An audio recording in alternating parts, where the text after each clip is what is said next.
நம்ம வந்து unit number 12 carbonyl compounds and carboxylic acids பார்த்துட்டு இருக்கோம். அதில் ஃபர்ஸ்ட் பார்ட் வந்து ஒன்லி கார்பனைல் காம்பவுண்ட்ஸ் மட்டும் படிக்கிறது தான் ப்ரீவியஸ் வீடியோஸில் பார்த்தோம். நம்ம அதில் என்ன பார்த்தோம், ஒரு குயிக்காக ஒரு ரீகேப் பண்ணிட்டோம்னா, கார்பனைல் இஸ் C+O.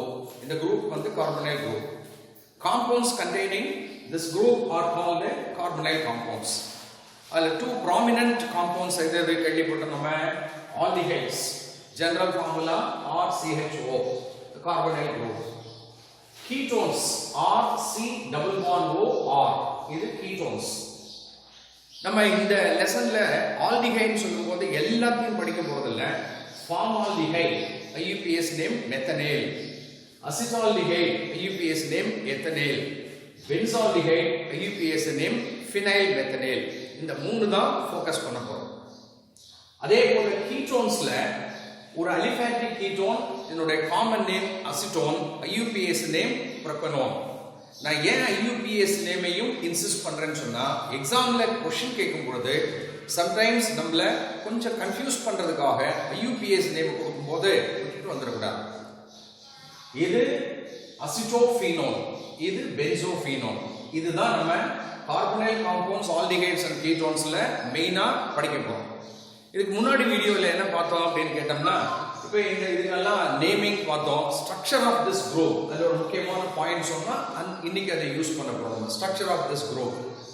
அப்புறம் இதனுடைய ப்ரிப்பரேஷன்ஸ்ல பல மெத்தட்ஸ் படிச்சோம் நம்ம. அதில் சம் இம்பார்ட்டன்ட் ரியாக்ஷன்ஸ் எல்லாம் இருக்கு, நான் சொல்லியிருக்கேன், அதை பார்த்துக்கோங்க. இப்போ என்ன பார்க்க போறோம் அப்படின்னு கேட்டோம்னா, ப்ராப்பர்ட்டிஸ்க்கு நம்ம மூவ் பண்ண போறோம். ப்ராப்பர்ட்டிஸ்னாவே physical properties and chemical properties. முதல்ல பிசிக்கல் ப்ராப்பர்ட்டிஸ்ல ஆல்மோஸ்ட் क्वेश्चंस கேட்கறது இல்லை, ஆனா ஒரு சில 1 மார்க் வரதுக்கு சான்சஸ் இருக்கிறதுனால ஜஸ்ட் கோ த்ரூ பண்ணுங்க. கோ த்ரூ ஒரு ரீடிங் கொடுத்து பார்த்தீங்கன்னா போதும். ஸோ பிசிக்கல் ப்ராப்பர்ட்டிஸ்ல நமக்கு ஒரு 4 ப்ராப்பர்ட்டிஸை ஸ்பெசிஃபை பண்றாங்க. ஒன்று என்னன்னு கேட்டோம்னா, யூஸ்வலா நம்ம பார்க்கறது பிசிக்கல் ஸ்டேட். பிசிக்கல் ஸ்டேட்னா அது சாலிடா, லிக்விடா, கேஸா நமக்கு தெரிஞ்சுக்கிறது better. Formaldehyde is a colorless irritant gas. irritant, அது ஸ்மெல் பண்ணாவே பயங்கர இரிட்டேஷன் ஆகும். அசிட்டால்டிஹைட் எடுத்தோம்னு சொன்னோம்னா colorless liquid with pleasant smell. Acetone எடுத்தோம்னா colorless liquid with pleasant smell. இந்த ஹையர் ஆல்டிஹைட்ஸ் எல்லாம் போக போக மாலிகுலர் வெயிட் இன்க்ரீஸ் ஆக அதனுடைய டென்சிட்டி இன்க்ரீஸ் ஆகும். colorless liquid up to carbon 11 இருக்க வரைக்கக்கூடிய aldehydes and ketones எல்லாம் colorless liquid. So when the number of carbon atoms still increases, they are waxy solids. இதுல formaldehyde is a colorless irritant gas. இது மட்டும் ஞாபகம் வச்சுக்கோங்க. Second நமக்கு என்ன கொடுக்குறாங்க அப்படின்னு கேட்டீங்கன்னா, பாயிலிங் பாயிண்ட். இதுல இருந்து கம்பேர் பண்ணி क्वेश्चन கேட்கறதுக்கு சான்சஸ் உண்டு. ப்ரீவியஸ் லெசன் என்ன படிச்சோம் நம்ம, ஆல்கஹால்ஸ், ஈத்தர்ஸ். இப்போ அதோட கம்பேர் பண்ணும்பொழுது இந்த ஆல்டிஹைட்ஸ் அண்ட் கீட்டோன்ஸ் எடுக்கிறோம் இல்லைங்களா, இதனுடைய பாயிலிங் பாயிண்ட் கம்பேர் பண்ணோம்னா இதனுடைய respective means having almost same molecular weight இருக்கிற hydrocarbons like methane, ethane, propane, butane, அது போல ஹைட்ரோகார்பன்ஸ் அண்ட் ஈத்தர்ஸோட கம்பேர் பண்ணோம்னா, இதை கம்பேர் பண்ணும்போது இதனுடைய பாயிலிங் பாயிண்ட் இஸ் ஹையர். இதுவே ஆல்கஹால்ஸோட கம்பேர் பண்ணா, ஏன்னா இந்த கம்பேர் பண்ணி 1 மார்க் கேட்கலாம். ஆல்கஹால்ஸோட கம்பேர் பண்ணும்போது இதனுடைய பாயிலிங் பாயிண்ட் வந்து லோயர். சோ நம்ம இப்படி சொல்லலாமா, the boiling point of aldehydes and ketones are always higher than the corresponding hydrocarbons and ethers, while boiling point of aldehydes and ketones are always lesser or lower than the corresponding alcohols. நமக்கு இந்த alcohols அப்படின்னு எடுக்கும் பொழுது ஏன் they possess higher boiling point கேள்விப்பட்டோம். என்ன reason? Alcohol சொல்லும் பொழுது ROH, hydrogen bonding. Many times we have discussed. The hydrogen மேல லேசர் பாசிட்டிவ் சார்ஜ், இதன் மேல slight negative. So this is the case in every molecule. அப்போ there is an interaction between the hydrogen of one OH in one alcohol with oxygen of the other molecule of the alcohol. இதுக்கு பேர் hydrogen bonding சொன்னோம். So they molecules are associated, அதனால boiling point greater. So அந்த மாதிரி இதுல aldehyde ketone இருக்க chance இருக்கா பார்த்தோம்னா இல்லை. Why? The aldehyde group அப்படிங்கிறது C double bond OH, keto group பண்றது C double bond O. எப்போ வந்து hydrogen bonding வரும் அப்படின்னு கேட்டோம்னா when hydrogen is bonded with oxygen or nitrogen or fluorine. அடிக்கடி படிச்சிருக்கோம். Alcohol hydrogen is bonded with the oxygen. So there is possibility for formation of a hydrogen bonding. Whereas இங்க sir oxygen hydrogen இருக்கே sir, they are not bonded directly. Oxygen is with carbon, hydrogen is also with carbon, direct இல்ல. So அப்ப alcohols மாதிரி இல்ல, but still they possess higher boiling point than the ethers and the hydrocarbons. எப்படி sir அப்படின்னு கேட்டோம்னா, நான் இந்த structure of carbonyl group சொல்லி கொடுக்கும்போது ஒரு விஷயம் சொன்னேன். என்ன ஞாபகம் இருக்கா பாருங்க. என்னன்னு சொன்னா, இந்த carbonyl group C double bond O, இதுல one of the bond is sigma, next bond is pi. இந்த pi bondல இருக்க 2 electrons எப்படி இருக்கும்? இந்த கார்பன் ஆக்சிஜன் இருக்கு இல்லைங்களா, கார்பன் ஆக்சிஜன், இங்க இருக்க அல்கைல் ஹைட்ரஜன் அல்கைல் குரூப்ஸ் எல்லாம் எப்படி இருக்குன்னா one plane. இந்த pi bondல இருக்க 2 electrons எப்படி இருக்கும்? They are spread over the plane and below the plane. So spread ஆயிருக்கு. அப்ப அந்த எலக்ட்ரான்ஸ் உடைய மூவ்மெண்ட் வந்து more ஏரியால இருக்கறனால more electronegative oxygen, let me repeat, more electronegative oxygen attracts the pi electron more than carbon. அப்ப oxygen மேல என்ன இருக்கும் அப்படினு கேட்டோம்னா, எலக்ட்ரான் அட்ராக்ட் பண்றதுனால மோஸ்ட் எலக்ட்ரோநெகட்டிவ்ன்றதுனால ஆக்சிஜன் மேல there is slight negative charge. Carbon lose பண்ற ஸ்டேஜ்ல லூஸ் பண்ணல, லூஸ் பண்ணிட்டு இருக்கு. சோ கார்பன் மேல என்ன இருக்குன்னா ஒரு பார்ஷியல் பாசிட்டிவ் சார்ஜ். இதத்தான் நம்ம என்ன சொல்றோம்? போலார் அப்படின்னு சொல்றோம். So carbonyl group is polar முதல்ல சொன்னோம். அப்போ நீங்க கொஞ்சம் யோசனை பண்ணி பாருங்க. ஒரு கார்பனைல் குரூப் இருக்கு, பக்கத்துல இன்னொரு கார்பனைல் குரூப் இருக்கு, பக்கத்துல இன்னொரு கார்பனைல் குரூப் இருக்கு. சோ இது அடுத்த ஒரு மாலிக்யூல் செகண்ட் தேர்ட் ஃபோர்த் வரிசையா. அப்போ இதன் மேல நெகட்டிவ், பக்கத்து மாலிக்யூல்ல கார்பன் மேல பாசிட்டிவ் நெகட்டிவ் பாசிட்டிவ் நெகட்டிவ். அப்ப என்ன ஆகும் நினைச்சு பாருங்க. இங்கேயும் இந்த ஆக்சிஜன் நெகட்டிவ் சார்ஜ் இருக்கு, பக்கத்து மாலிக்யூல்ல இருக்க கார்பன் கிட்ட positive charge. So naturally there is slight attraction. So every molecule is associated like the alcohol molecules. Sir அப்போ பாயிலிங் பாயிண்ட் இதுக்கும் ஆல்கஹால் மாதிரி ஹையரா இருக்கணுமே சார் அப்படின்னு நினைப்போம் நம்ம. பட் நம்ம கேள்விப்பட்டிருக்கோம் the strength of hydrogen bond strength இருக்கு இல்லைங்களா, this is greater. பட் இது ordinary dipole interaction, ordinary. So simple interaction. அப்ப இந்த attractive force எப்படி இருக்கும்? weaker than the hydrogen bonding. So இது weaker இருக்கறனால இத பிரேக் பண்றதுக்கு we have to give more heat energy. இத பிரேக் பண்றதுக்கு இத விட கொஞ்சம் குறைச்சலா கொடுத்தா போதும். So that is why boiling point of aldehydes and ketones are lower than the alcohols.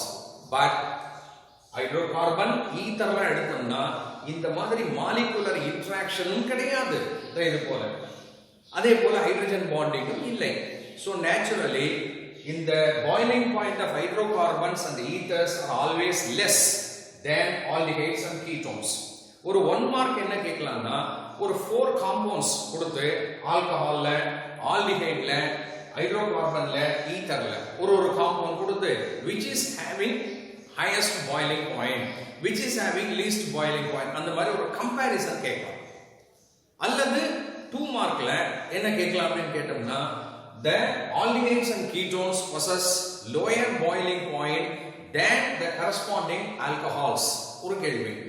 அல்லது the aldehydes and ketones possess higher boiling point than ethers. இப்படி எல்லாம் क्वेश्चन கேட்கும். சோ இந்த இடத்துல क्वेश्चन வரதுக்கு சான்ஸ் இருக்குன்னு புரிஞ்சுக்கோங்க. So this is the boiling point. Third நமக்கு solubility கொடுக்கறாங்க. இதுவும் படிச்சு வைங்க. சாலிபிலிட்டினா நம்ம யூசுவலா எதுல சாலிபிள் அப்படின்னு பார்ப்போம். The formaldehyde இருக்கு இல்லைங்களா, it's a colorless gas, readily soluble, miscible with water. அந்த formaldehyde வாட்டர்ல டிசால்வ் பண்ணி தான் லேபரேட்டரியிலே யூஸ் பண்ணுவாங்க. அது பேர் ஃபார்மலின் அப்படின்னு பேர். So readily soluble. இந்த அசிட்டால்டிஹைடு அசிட்டோன்ல எப்படி miscible with water, miscible தண்ணியில கலக்கும்.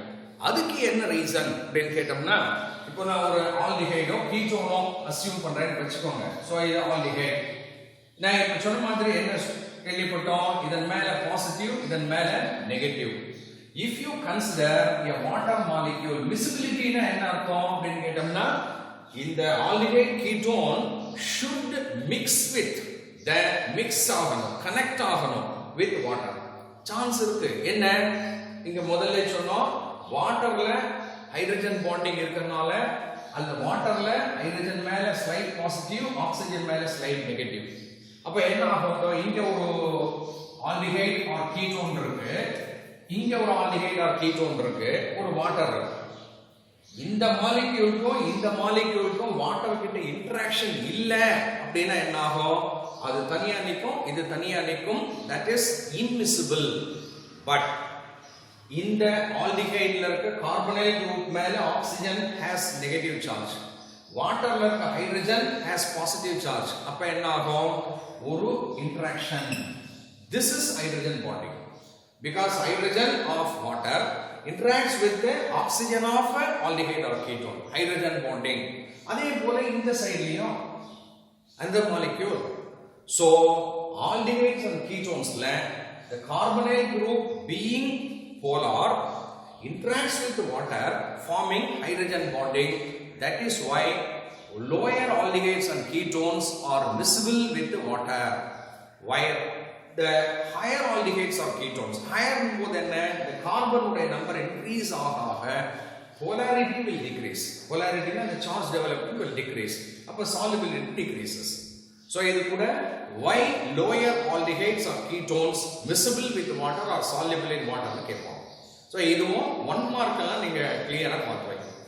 fourth வந்து dipole moment. Dipole momentன்றது எப்போ இருக்கும் அப்படின்னு கேட்டோம்னா, சார்ஜ் இருந்தா இருக்கும். ஹைட்ரோகார்பனுக்கு டைபோல் மொமெண்ட் என்ன, 0, கார்பன் ஹைட்ரஜன். ஆனா இந்த ஆல்டிஹைட்ஸ் அண்ட் கீட்டோன்ஸ்க்கு டைபோல் மொமெண்ட் இருக்கும். ஏன்னு சொன்னா கார்பன் மேல பாசிட்டிவ், ஆக்ஸிஜன் மேல negative. The dipolar, polar molecules always possess dipole moment. இதெல்லாம் क्वेश्चन வரதுக்கு சான்ஸ் இல்ல. they possess dipole moment, that's all. So இதுதான் physical propertiesல ஒரு ரீடிங் கொடுங்க. ரொம்ப டீப்பா மெமரைஸ்லாம் பண்ணாதீங்க. ரீடிங் கொடுத்து மனப்பாடம் பண்றதை விட ரீடிங் கொடுத்து என்ன விஷயங்கள் இருக்குன்றத ரீகால் பண்ணிக்க. சோ இது physical properties. Next we move on to chemical properties. நிறைய क्वेश्चंस இதுல இருந்து தான் கேட்போம். சோ நான் பலமுறை சொன்ன மாதிரி chemical properties நம்ம by way of equation represent பண்றோம். Organic equations are very simple. You need not balance accurately. Recall பண்ணா போதும்.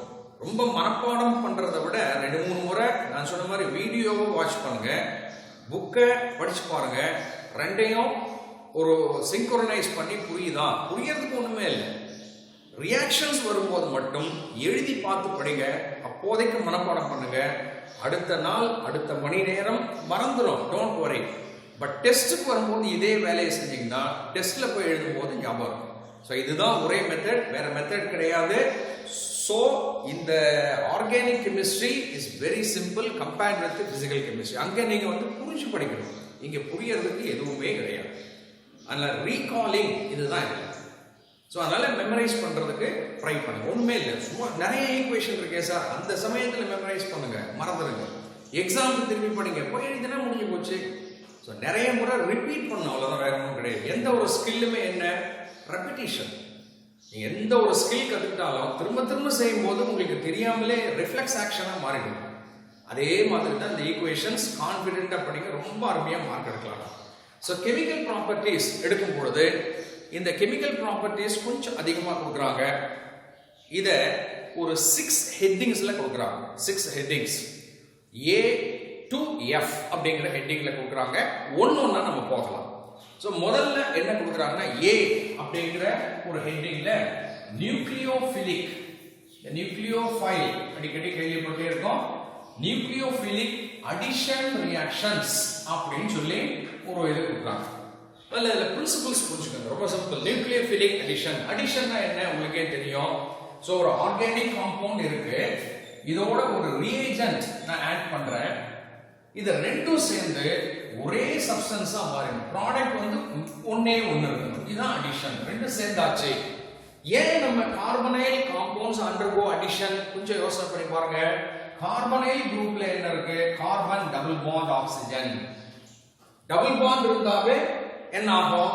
நம்ம ரியேஜென்ட்ல இருக்க ஒரு part will go to carbon, another part will go to oxygen. So அதான் அடிஷன். இப்போ இந்த அடிஷன் ரியாக்ஷன் வந்து quite common in aldehydes and ketones because of carbon double bond oxygen. So reagentல இருக்கிற ரெண்டு bond across the carbon and oxygen add ஆகிறதுனால addition reaction. So they readily undergo nucleophilic addition. Nucleophile நிறைய முறை கேள்விப்படும். Nucleophile அப்படின்னா என்ன கேட்டோம்னா excess electron இருந்தது, lone pair of electron, unshared pair of electron இருக்கலாம், அல்லது நெகட்டிவ் சார்ஜ் இருக்கலாம். இதுதான் nucleophile. So the nucleophile என்ன ஆகும்னா readily adds with the carbon oxygen. ஏன் சார் நியூக்ளியோஃபைல் கார்பன் ஆக்சிஜன்ல ஆட் ஆகுது கேட்டோம்னா இதுக்கு நம்ம பழைய ரீசனே தான். என்ன அப்படின்னு பார்த்தோம்னா நம்ம இங்க ஒரு சின்ன விஷயம் பாருங்க, இதெல்லாம் 1 மார்க்ல கேட்கறதுக்கு சான்ஸ் உண்டு. நம்ம ஒரு ஆல்டிகைடோ கீட்டோனோ எடுக்கிறோம், இதான் ஆல்டிகைட் வச்சுக்கோங்களேன். இதுல carbon carbon oxygen alkyl group hydrogen இது எல்லாமே எப்படி இருக்கும்னா சேம் பிளேன்ல இருக்கும். சேம் பிளேன் இப்படி அஸ்யூம் பண்ணணும், இப்படி இல்ல இப்படி. கார்பன் நடுவுல இருக்கும், டபுள் பாண்ட் ஆக்சிஜன், ஒரு ஆர் இன்னொரு ஆர். சும்மா ஒரு இமேஜினரியா இப்படி ஒரு பிளேன் சும்மா ரெப்ரசென்ட் பண்ண பாருங்களேன். இதுல கார்பன், இந்த ஆர், இந்த ஹெச், இந்த டபுள் பாண்ட் ஓ, இது எல்லாமே எங்க இருக்கு? இப்படி அஸ்யூம் பண்ண கூடாது, இப்படி எல்லாம் அப்படியே பிளேன்ல இருக்குது, எதுவுமே மேல கீழே இல்லை. ஆச்சுங்களா? இப்போ இந்த கார்பன் வந்து என்ன ஹைபிரிடைஸ்னு கேள்விப்பட்டோம். ஸ்ட்ரக்சர் சொல்லும்போதே சொல்றேன், sp2 ஹைபிரிடைஸ்னு சொன்னோம். sp2 ஹைபிரிடைஸ்ல என்ன ஷேப் இருக்கும், ஜியோமெட்ரி இருக்கும். அப்படியே இமேஜின் பண்ணுங்க, இது என்ன பாருங்க, ஒரு trigonal, plane or trigonal. Trigonal இப்படி இல்லை, இப்படி படுத்துட்டு இருக்கு. ஸோ இந்த மாதிரி இருக்கு. இப்போ இதுல நான் சொன்ன மாதிரி oxygen more electronegative, carbon less electronegative. This electron is more attracted towards oxygen. So oxygen develops a partial negative charge. At the same time, carbon மேல என்ன இருக்கு? Partial positive charge. Organic compounds ல கார்பன், நான் சொன்னேன் carbon தான் அதுல hero.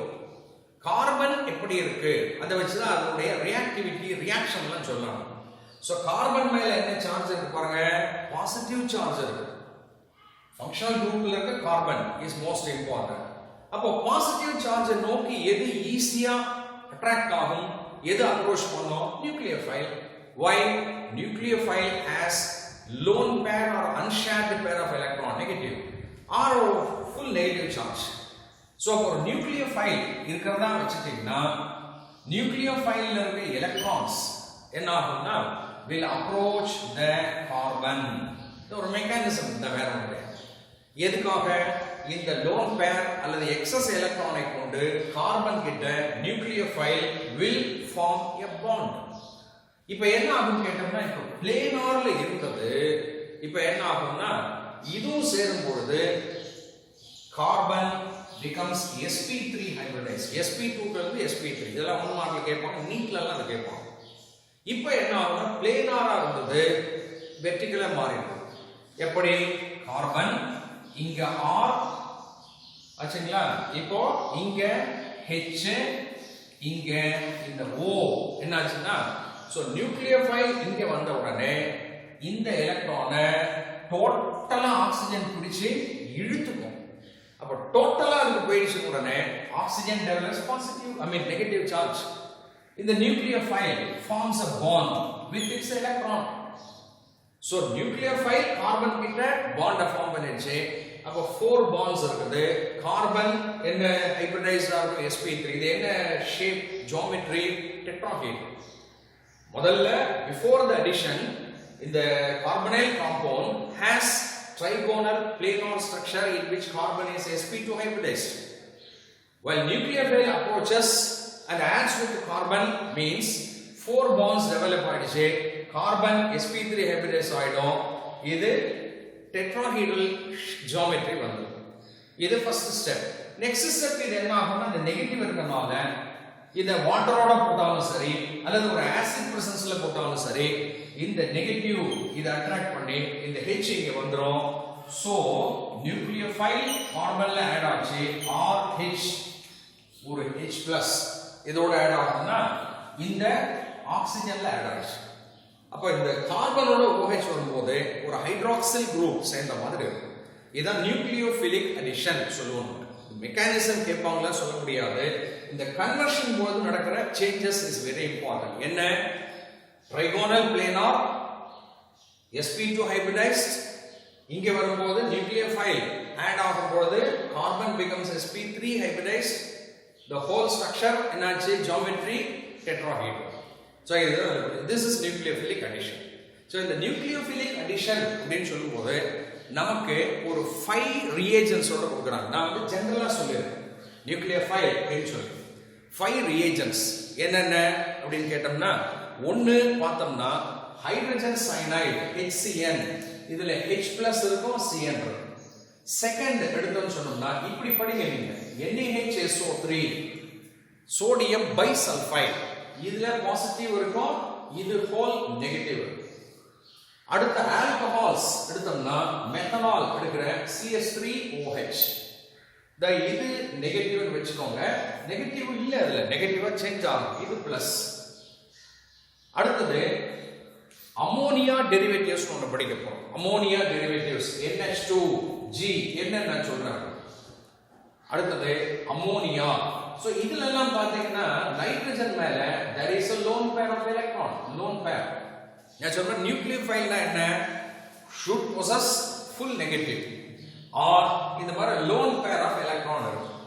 lone pair of electron போது negative எதை நோக்கி அட்ராக்ட் ஆகும் பாசிட்டிவ்லி சார்ஜ்டு கார்பன். சோ இது போல 5 reagents வச்சு நம்ம இந்த நியூக்ளியோஃபிலிக் அடிஷன் ரியாக்ஷன்ஸ் எக்ஸ்பிளைன் பண்ண போறோம்.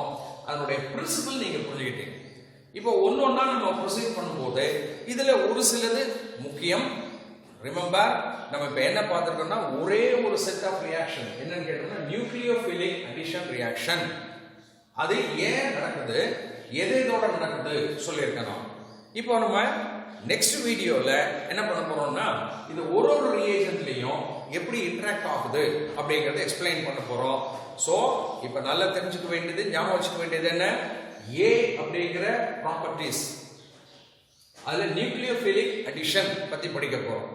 So let me stop with this.